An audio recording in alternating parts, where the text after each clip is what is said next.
I was 41 when everything started falling apart. Driving a bus in Los Angeles wasn't glamorous, but it paid the rent and kept food on the table. At least, that's what I told myself. Truth was, my life was already circling the drain long before the Mafia came into the picture. Divorce had stripped me of half my paycheck, gambling took care of the rest, and what little pride I had left dissolved every time some drunk spat on the floor of my bus. You start your shift before sunrise, watch the city crawl awake, and finish after midnight with the stink of strangers still clinging to your clothes. You tell yourself it's honest work, that you're better than the hustlers on the street, but deep down you know you're no saint. I wasn't. I was just tired. Tired of being broke, tired of being invisible, tired of never having a way out. The funny thing is, when you're desperate, opportunity doesn't knock politely. It crashes into you like a head-on collision. Mine came in the form of a regular passenger, a guy named Marco. Always dressed too sharp for public transport, always with a leather bag he never let out of his sight. I figured he was some low-level hustler, maybe running errands for people who had real money. I never asked, because you don't ask questions in the city unless you're ready for answers you can't handle. One night, after my shift, I found him waiting by the depot. Said he had a business proposal. I should have laughed in his face. I should have walked away. But instead I listened, because at that point in my life, the word business sounded like oxygen. He told me his people moved money through the city, big money, and they needed someone invisible. Someone nobody would suspect. Someone like a bus driver who followed the same route every day and never drew attention. I remember my first reaction, pure terror. I wasn't a criminal. I wasn't built for that life. But then he mentioned numbers. 14 million over a few months. 14 million. My entire life flashed before me in that moment. The eviction notices, the child support payments I kept dodging, the way my ex looked at me like I was already dead. Suddenly, the fear didn't matter. Suddenly, I was listening. That night, lying in my small rented room with the ceiling fan clicking above me, I made a decision that would ruin me and, at the same time, make me feel more alive than I'd ever felt. I was going to say yes. Not because I was brave, not because I was clever, but because I was done being the guy life kept kicking around. If hell was waiting, I figured it couldn't be worse than where I already was. And that's how a bus driver from Los Angeles ended up staring down the Italian Mafia with $14 million on the line. The first meeting with Marco's people didn't happen in some dark alley or smoky bar like in the movies. It was at a diner in Glendale, in broad daylight, with families eating pancakes 2 tables away. That's what made it scarier. If they could talk about millions of dirty dollars over coffee and eggs like it was nothing, then I had no idea what kind of world I was stepping into. They laid it out simple. My job wasn't to move drugs or guns. It was cleaner than that. Money, cash, untraceable, heavy, endless piles of it. The Mafia needed couriers who blended in, and there's nothing more invisible than a tired bus driver with greasy hands and a company uniform. Every week, I'd drive my regular route, but along the way, a package would be slipped onto the bus, tucked under a seat, hidden inside an old grocery bag. At the end of the line, I'd hand it off to someone else, and that was it. No questions, no names. The first run was surreal. My hands were shaking the whole drive, but nothing happened. No cops, no alarms. Just a stranger collecting a bag at the last stop and disappearing into the night. And then, at the end of my shift, an envelope in my locker. $10,000.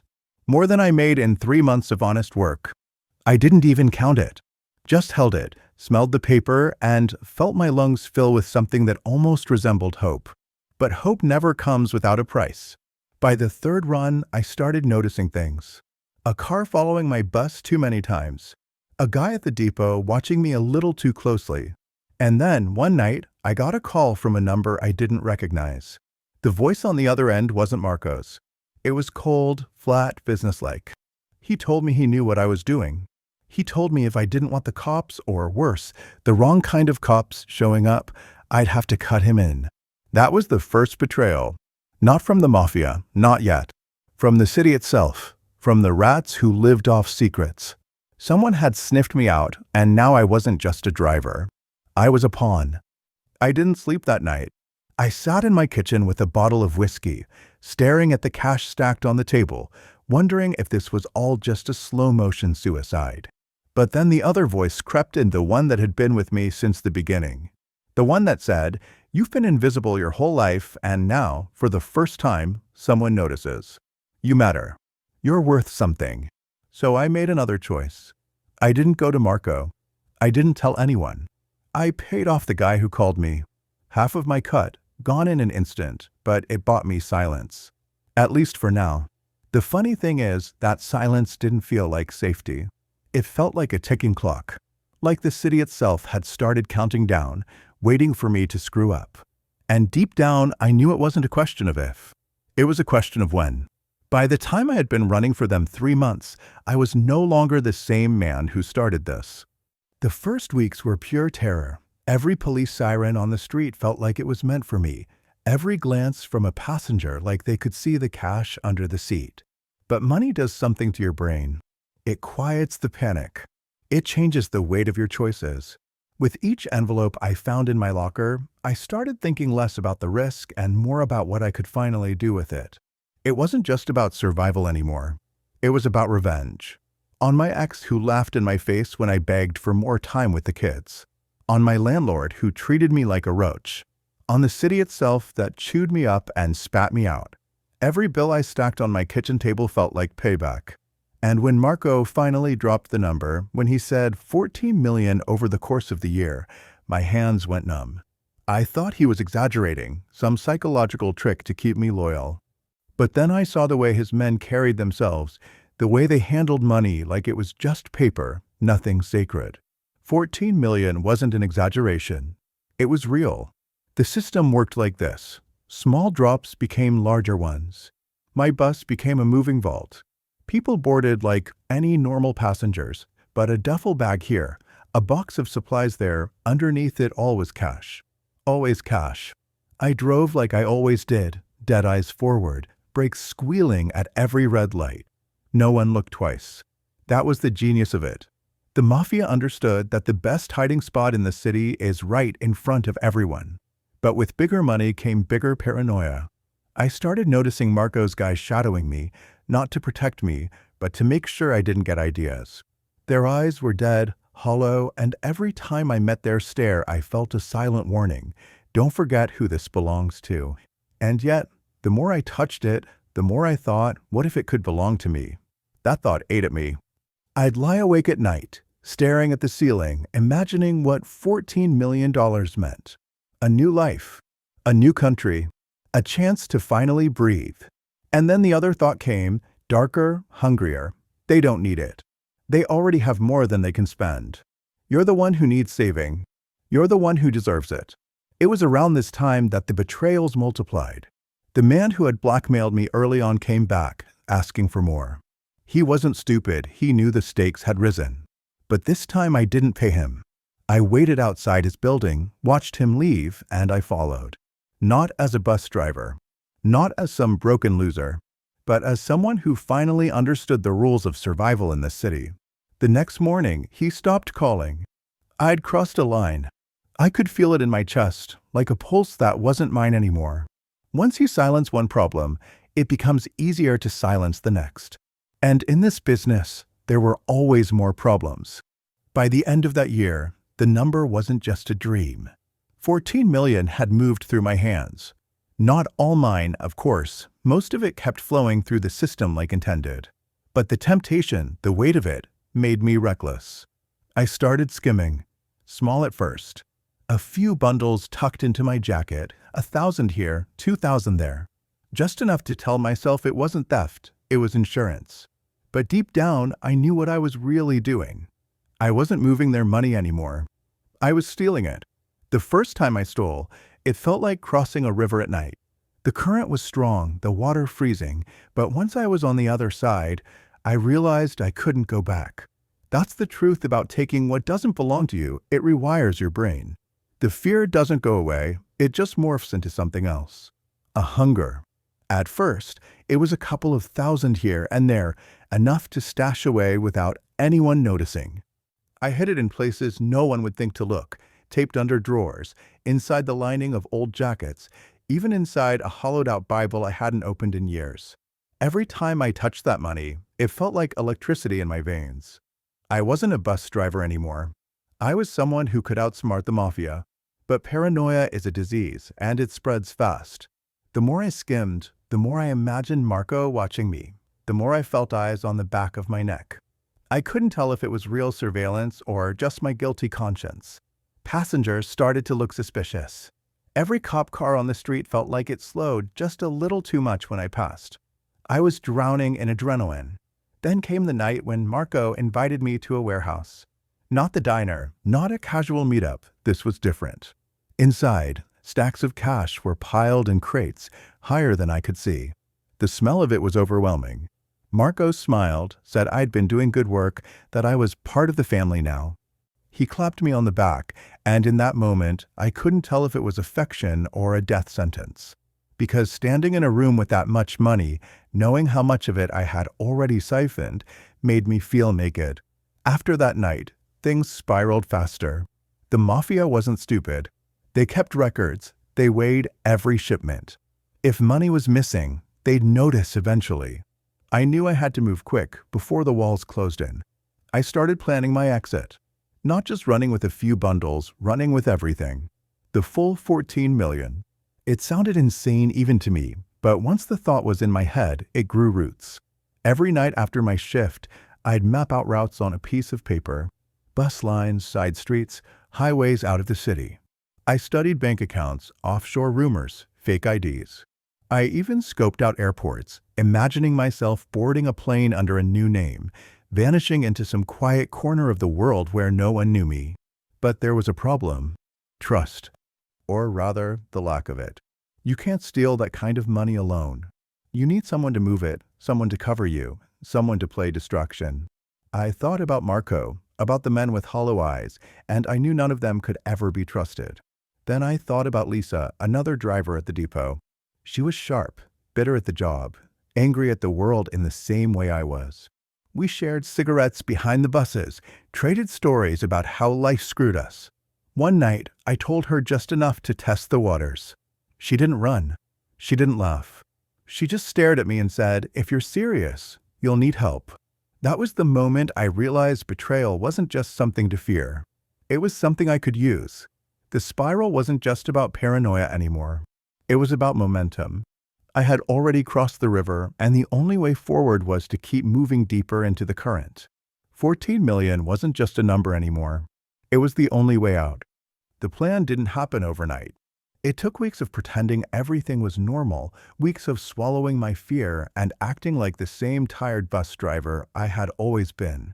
Every shift, I drove my route, collected the packages, handed them off, and smiled when Marco's men nodded at me. But inside, I was building an escape hatch, brick by brick. Lisa became my only confidant. She wasn't a dreamer. She didn't care about beaches in Spain or houses in the hills. What she wanted was simple: freedom from a life that had been grinding her down since the day she started at the depot. That's why I trusted her. She wasn't blinded by fantasy. She wanted out just as badly as I did. The heist was timed for a single night, a single run, when the system was at its heaviest. Every month, Marco's people moved a bulk shipment, one that could total several million in one sweep. It was risky for them, but necessary to keep the channels flowing. For me, it was the jackpot. 14 million in cash. A mountain of bills packed into crates disguised as maintenance supplies. I was the mule, the invisible courier. And I had no intention of delivering. The night arrived hot and sticky, the kind of Los Angeles night where the air feels like it's clinging to your skin. I started the route as usual, passengers shuffling on and off, the stink of sweat and fast food filling the air.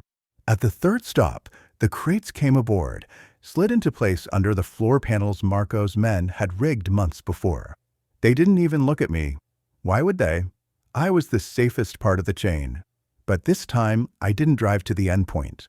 Lisa was waiting with a maintenance van we had borrowed from the depot, its logo still painted on the side.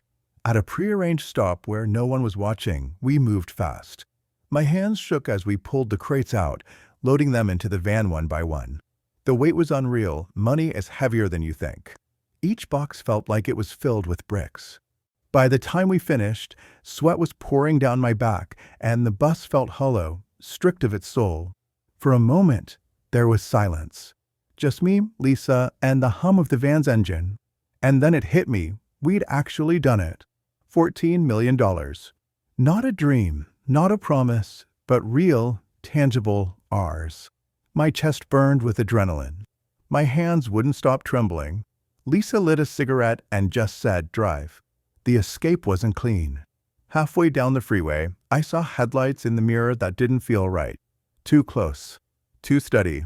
I pushed the van harder, weaving through traffic, heart pounding so loud I thought it would tear my ribs open. Lisa kept watching the mirrors, muttering under her breath, until finally the lights peeled off, swallowed by the chaos of the city. Maybe it was nothing. Maybe it was everything. Either way, we couldn't stop.